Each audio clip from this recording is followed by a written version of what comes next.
Salut tout le monde, c'est Jinji, on se retrouve pour Jinji Dire, ma rubrique sur le jeu de rôle. On va poursuivre la présentation de Blue Rose avec l'anatomie d'un personnage, donc comment on va faire comment on va travailler un personnage et aussi de donner des informations. Donc je vais aller directement sur la fiche sans plus attendre. Voilà. Et on va parler de chaque élément, comme ça, ça sera bien. Traiter quelque chose de manière exhaustive serait très très fatigant, en tout cas de cette notion-là, parce que c'est aussi simple et cool, Blue Rose, que c'est long à expliquer pourquoi c'est cool. Donc allez, allons-y, ne traînons pas. Donc, alors, déjà, vous avez la fiche, vous voyez, elle est élégante, elle est bleue, voilà, tranquille. Donc, déjà, on va commencer par les notions les plus basiques. Déjà, quand tu crées un personnage, tu dois venir avec une idée de personnage, c'est-à-dire un pitch de base qui doit tenir en une phrase, donc élément assez facile à faire, mais pour autant, les gens arrivent quand même à se tromper ou prendre les exemples que donne le livre. Voilà, je le sais en connaissance de cause. Et le fait est que avoir une phrase pour pouvoir déterminer un petit peu l'idée du personnage, ça va servir pour les étapes suivantes. Alors, c'est quoi les étapes suivantes? En revenant sur la création de personnage, il y a 10 éléments de séquence pour savoir comment créer son personnage. Sauf que je trouve que cet ordre-là, il n'est pas si efficace que ça. Donc on va zoomer un peu dessus pour que vous voyez un petit peu de quoi on parle. Allez, voilà.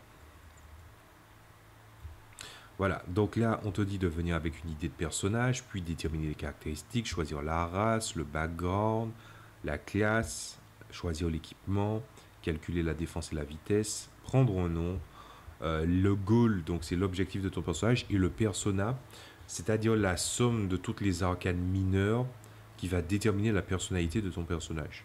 Et pour finir, les relations. Cet ordre-là, je le trouve pas terrible. Donc déjà, on va commencer par la chose la plus évidente après le pitch, c'est certainement la classe, qui sont au nombre de 3. Tu as le guerrier, l'adepte et l'expert.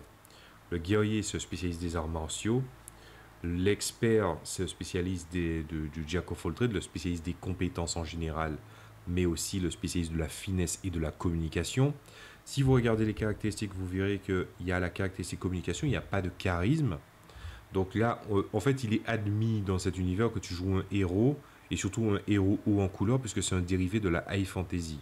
Donc du coup, à la place, ils ont mis la communication, et je trouve ça très intéressant qu'ils aient fait ça, parce que les 3 caractéristiques difficiles à restituer, j'en ai déjà parlé dans le passé, c'est le charisme, l'intelligence et la sagesse. Donc du coup, le seul truc qui est resté, c'est l'intelligence, mais disons que sa mise en forme est déjà en fait moins pénible que dans la plupart des autres jeux. Voilà. Donc avoir l'idée de base va permettre de rediriger quelqu'un si bien que on peut aussi avoir certaines idées de comment gérer certains éléments par rapport à d'autres. Tout ça à partir de la montée de niveau et surtout des caractéristiques. En fait, on va passer directement là-dessus. Les personnages, voilà. Les personnages ont une montée de niveau spécifique. Et je vais vous montrer l'exemple de l'adepte, puisque c'est le premier qu'on a sous le nez. C'est que déjà, vous avez des caractéristiques principales et des caractéristiques secondaires. Alors, il y en a 9 de caractéristiques, si vous avez observé. Le fait est qu'il y a 4 caractéristiques principales et 5 secondaires. Alors, pourquoi il y en a autant? C'est justement pour permettre en fait de créer un personnage organique. Donc par exemple, quand vous montez à des niveaux pairs, vous gagnez un point d'avancement de caractéristiques que vous pouvez répartir dans vos caractéristiques principales. Puis ensuite, au niveau impair, c'est les caractéristiques secondaires. Il y a un système de focus qui est comme le système de proficiency de Donjons et Dragons 5e édition. Donc ces éléments-là vont permettre en fait de créer une alternance dans les caractéristiques pour éviter une notion de caractéristique qui est en fait assez monolithique. Surtout que les caractéristiques font plus penser au système de modificateur des Open Game licences et pas de la caractéristique qui donne tel modificateur. Ce qui veut dire qu'à 0, ça ne veut pas dire que tu es nul, ça veut dire que tu es dans la moyenne. Voilà, il faut le savoir, hein. Mais les joueurs ont du mal à assimiler ça, même quand tu leur expliques. Voilà. Et donc, grâce à ça, chaque classe possède un ensemble de points de vie. Donc vous voyez par exemple pour l'adepte, c'est 20 plus constitution plus 1 des 6. L'expert, c'est 25 plus constitution plus 1 des 6. Puis le guerrier, évidemment, c'est 30 plus constitution plus 1 des 6. La partie qui est plus intéressante dans le système de points de vie, parce que faut se l'avouer, les gens se questionnaient encore jusqu'à récemment du oui, mais doit-on avoir des points de vie dans un jeu? Des gens te disent que oui, des gens te disent que non. Finalement, c'est toujours une réponse qui est en accord avec ta sensibilité. Moi, je ne suis pas spécialement pro point de vie, mais il y a une façon de faire dans la progression de points de vie que j'adore. C'est-à-dire que la progression de points de vie par niveau, toutes les classes sont logées à la même enseigne. C'est 1 des 6 plus ta constitution. Et le truc qui est encore plus intéressant, c'est que tu as cette notion qu'au niveau 11, c'est uniquement ta valeur de constitution qui va s'ajouter à tes points de vie. Donc il y a cette espèce d'aspect d'escalier joli avec une belle rampe d'escalier très bien faite, anti-dérapant, tout ça. Donc ça va. Puis arrivé au niveau 11, on te dit vas-y, il y a une grande pente, vas-y, lâche-toi. C'est à toi de la gravir. J'aime bien cette notion-là. Et puis au niveau des choses, on voit aussi qu'il y a un groupe d'armes, donc c'est le maniement. Donc l'adepte en a moins. L'expert, il en a quelques-unes. Et le guerrier, il en a beaucoup. Et il en a beaucoup au début. Mais au fur et à mesure qu'il monte de niveau, il a le droit de prendre d'autres catégories d'armes. Voilà. D'ailleurs, il y a un truc assez intéressant, je trouve. C'est que c'est une remarque que je faisais avec un de mes joueurs pendant qu'on était en train de faire un personnage. C'est qu'il y a une zone grise où le guerrier, on lui dit qu'il a accès au maniement de telle ou telle arme, mais il n'y a pas de limite, en fait. Il peut prendre les armes qu'il souhaite. Mais si vous regardez, il y a le système de caractéristiques principales et secondaires. Une arme a des caractéristiques pour pouvoir mieux toucher, et il y a des caractéristiques pour pouvoir mieux blesser. Par exemple, la majorité des armes, on va considérer comme lourdes. La caractéristique pour pouvoir toucher, c'est le combat. La caractéristique pour pouvoir blesser, c'est la force. Pour les armes légères, c'est la caractéristique pour pouvoir toucher, c'est la précision. La caractéristique pour pouvoir blesser, c'est la force toujours. Et les armes à distance, la caractéristique pour pouvoir toucher, c'est la précision. La caractéristique pour pouvoir blesser, c'est la perception.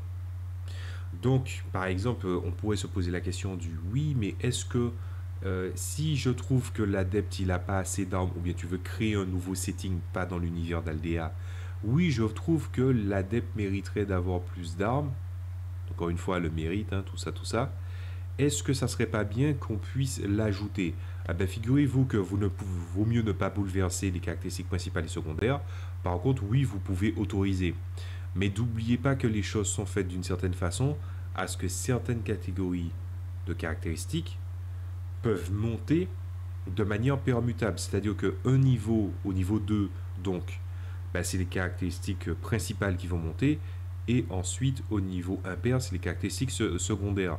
Ce qui veut dire que, par exemple, si vous voulez rajouter, je ne sais pas moi, en lame légère, genre les dagues, les rapières, tout ça, aux adeptes, ben, en fait, la précision est la caractéristique pour pouvoir toucher, mais pour pouvoir blesser, c'est la force. Donc, est-ce que c'est gênant tant que ça? Il faudra faire attention.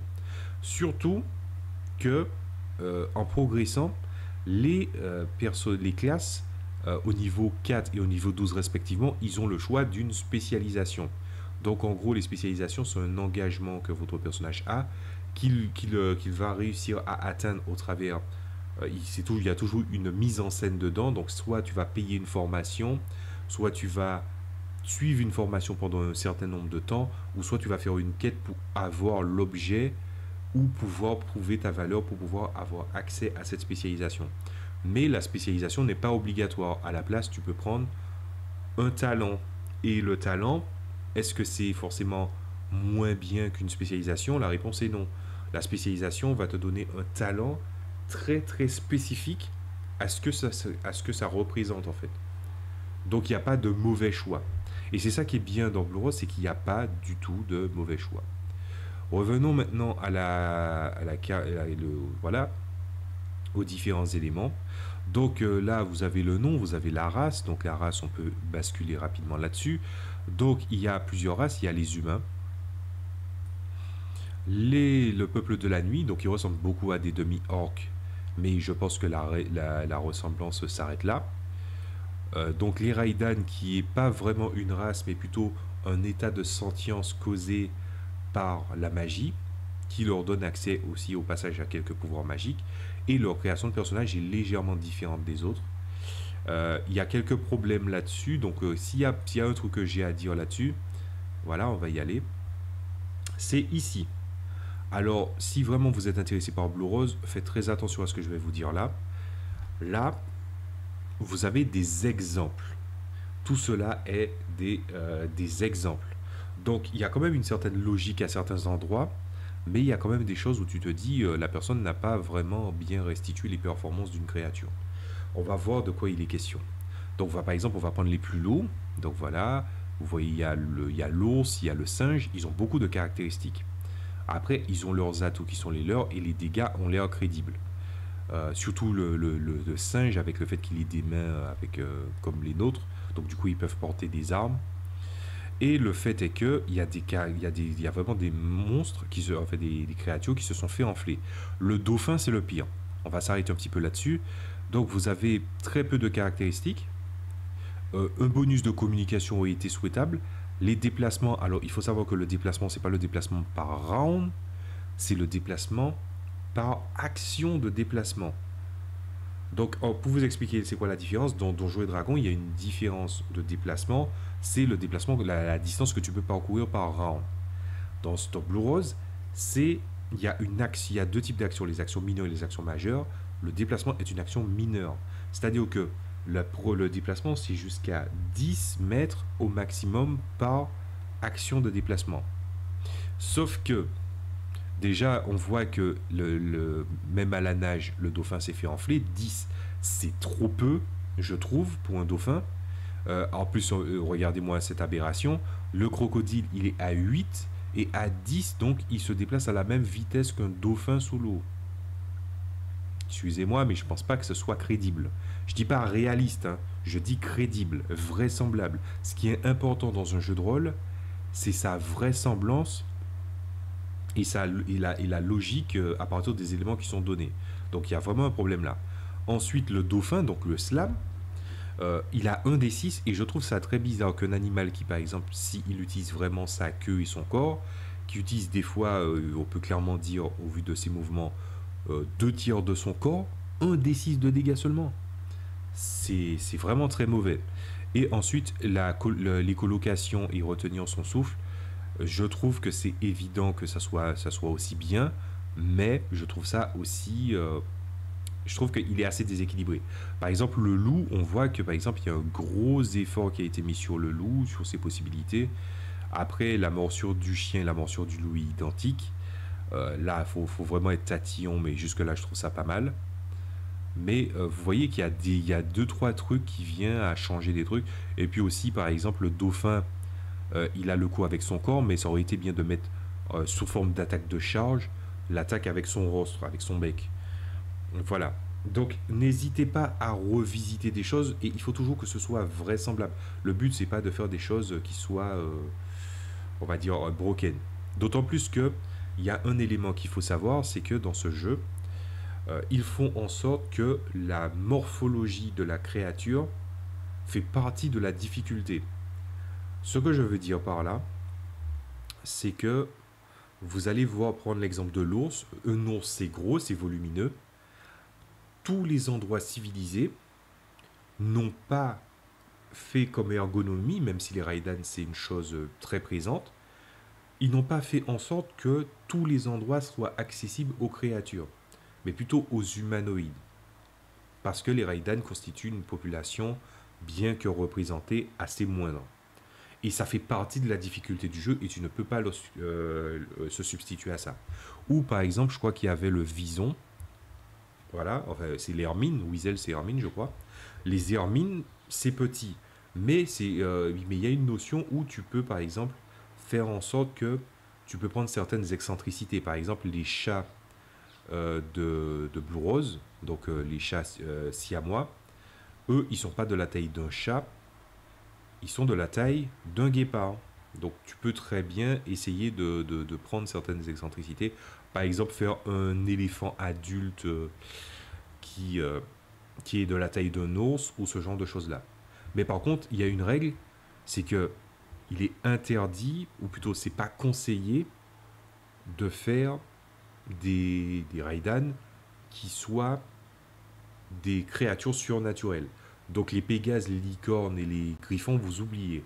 Ils existent bien dans l'univers de Blue Rose, mais ce n'est pas conseillé parce que ce sont des créatures avec des performances énormes et la façon de créer un personnage viendrait à un peu perturber la façon de créer le personnage.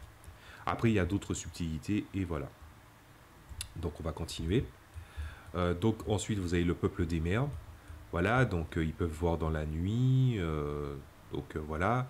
Ensuite, ils peuvent nager et respirer sous l'eau plus longtemps, c'est plutôt pas mal. Par contre, ils se déshydratent plus vite. Donc là, on est sur des défauts que le maître de jeu va pouvoir utiliser à bon escient. Mais vous allez voir que c'est pas mal. Ensuite, il y a les Vata, donc les descendants des humains et des Vatazines, qui eux commencent avec une école de magie de leur choix, ce qui est énorme. Ensuite, ils ont leur constitution, leur caractéristique de constitution est considérée comme 2 points au-dessus de de n'importe quelle valeur de recovery. C'est-à-dire que, en fait, si vous prenez de la régénération de santé ou de fatigue, vous devez prendre votre valeur de constitution plus 2. Voilà. Et ça, c'est un truc qui est quand même génial. Voilà. Et puis après, je crois on est bon. Bien. Alors, avec tout ça, on arrive avec le background, qui est d'où vient votre personnage. Ça va lui donner 2 langues. La langue natale plus... Enfin, la langue d'Aldis, puisqu'il y a l'univers d'Aldis, plus une autre langue. Voilà. Après, il faut calculer la défense et la vitesse. Donc, la vitesse, c'est 10 plus la dextérité. La défense, c'est pas... La classe, ça fait beaucoup penser à la classe d'armure, mais c'est légèrement différent parce que c'est 10 plus la dextérité plus le bonus de bouclier. L'armure te donne de la valeur d'armure, armor rating, comme c'est dit. L'armor rating, c'est la réduction de l'armure. Et il y a 3 types d'armure dans le jeu, léger, intermédiaire et lourd. Je crois que c'est le type d'armure dans les jeux d'action-aventure, peu importe le système confondu, c'est le système le plus crédible que j'ai vu en matière d'armure. Donc les pénalités d'armure sont vraiment assez vraisemblables, très vraisemblables. Et tu sens vraiment que dans ce jeu, surtout que tu gagnes de la valeur d'armure en montant de niveau, que le mec en armure lourde, pour l'allonger, c'est difficile. C'est très très difficile. À un moment, je veux dire, j'ai créé un personnage au niveau 8. Je pourrais avoir vérifié ça. Un personnage au niveau 8, aucune arme fine, légère, lui fera des dégâts. C'est pour ça qu'on met aussi en valeur que quand tu fais un groupe, il vaut mieux qu'il y ait un hétéroclite, donc un expert, un guerrier et un adepte.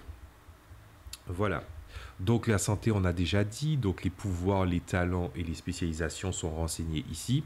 Je trouve que c'est un peu petit, mais je pense que c'est la volonté de Green Ronin de faire vraiment des fiches condensées. Après, il y a les niveaux de fatigue, donc c'est essoufflé, fatigué, épuisé, mourant. Ça, c'est pour le système de magie, dont je vais expliciter ça bien plus tard, dans une autre vidéo. Donc, le déplacement. Donc, voilà, la vitesse, c'est déjà déterminé. La charge, c'est divisé par 2. Et la course, c'est multiplié par 2. Voilà. Donc, ça, c'est très facile. L'armement, donc on est sur des choses assez basiques, assez simples. Et voilà. Et là où ça va devenir intéressant, c'est que vous avez la deuxième fiche qui prend en compte la persona. Donc en fait, la persona, c'est quoi? c'est la somme des arcanes mineurs et des arcanes majeurs. Alors, la persona, déjà, vous avez les arcanes majeurs qui déterminent l'objectif de votre personnage. Vaut mieux en avoir un plutôt que plusieurs, voilà, parce que votre personnage va gagner des points de conviction en respectant ça. Et les arcanes mineurs sont deux visions du destin de votre personnage. Un, c'est le destin embrassé, et le second, c'est le coup du sort. Et ce qui va se passer, c'est que chaque arcane mineur va te donner deux facettes, pas forcément contraires d'ailleurs. Et ça, c'est bien qu'ils aient fait de la subtilité là-dedans. Et ce qui va se passer, c'est que en fonction de comment vous allez interpréter votre personnage, vous pouvez gagner des points de conviction. Puis ensuite, vous avez la relation avec... on te dit le nom de la relation, mais au début, on te conseille plutôt de faire des relations avec des personnages. Voilà. Ensuite, le niveau d'intensité qui va de 1 à 5.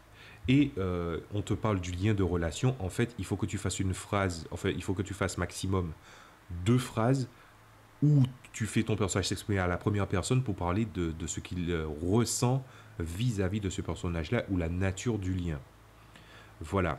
Et au début, à la création, on te propose de choisir au début quelqu'un. Voilà, donc une créature humanoïde ou un Raidan. Les liens Raidan sont vraiment très très intenses entre un humanoïde et un Raidan. Donc du coup, l'intensité est toujours à 2 au départ. Voilà. Et pour finir, en fait, les liens peuvent être rattachés à toi vis-à-vis de quelqu'un, toi vis-à-vis de tes principes, toi vis-à-vis de la société, toi vis-à-vis d'une faction, toi vis-à-vis d'un pays.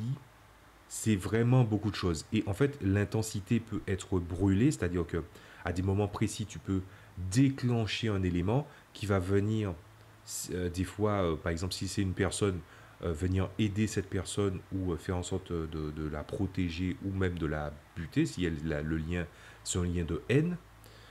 Et du coup, ça fait qu'on a quelque chose qui n'est pas chiffré, enfin, il est chiffré par une intensité de 1 à 5, mais qu'il est palpable tout en étant quelque chose de décrit. Et c'est ça toute la force de Blue Rose. Les choses ne sont pas bourrées de chiffres, ils sont bourrés enfin, ils sont pas bourrés, ils ont un petit paragraphe pour expliquer les éléments.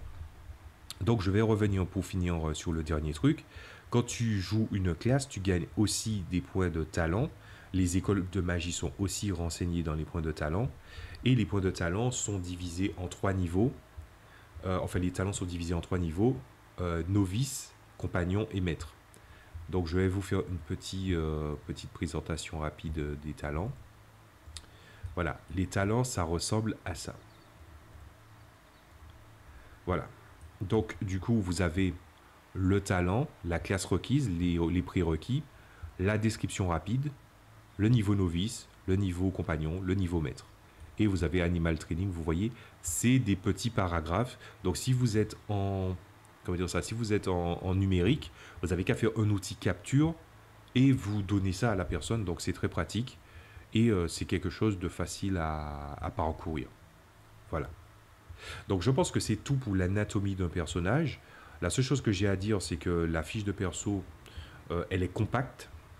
Et de toutes les façons, quand tu vas jouer à Blue Rose, si c'est un jeu qui demande un certain engagement sur pas mal de choses, on verra ça dans la vidéo qui va suivre ou les vidéos suivantes. Donc du coup, il faut s'attendre à ce il faut toujours avoir un peu plus que 2 fiches. Il faudra aussi des notes par rapport à ça. Alors il y a des gens qui diront oui, mais c'est normal, mais il ne faut pas oublier non plus que les joueurs sont devenus des grosses fainéasses laxistes. Voilà. Malheureusement, hein. Voilà.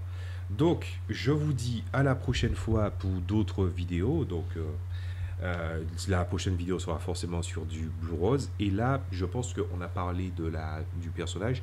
Je pense qu'on va parler de ce qu'apporte l'univers proposé par Blue Rose, donc l'univers d'Aldea. Et ensuite, excusez-moi, et ensuite je ferai la présentation de ce qu'apporte le jeu avec son système et ce qu'il présente. C'était Jinji, je vous dis à la prochaine fois. Salut à tous.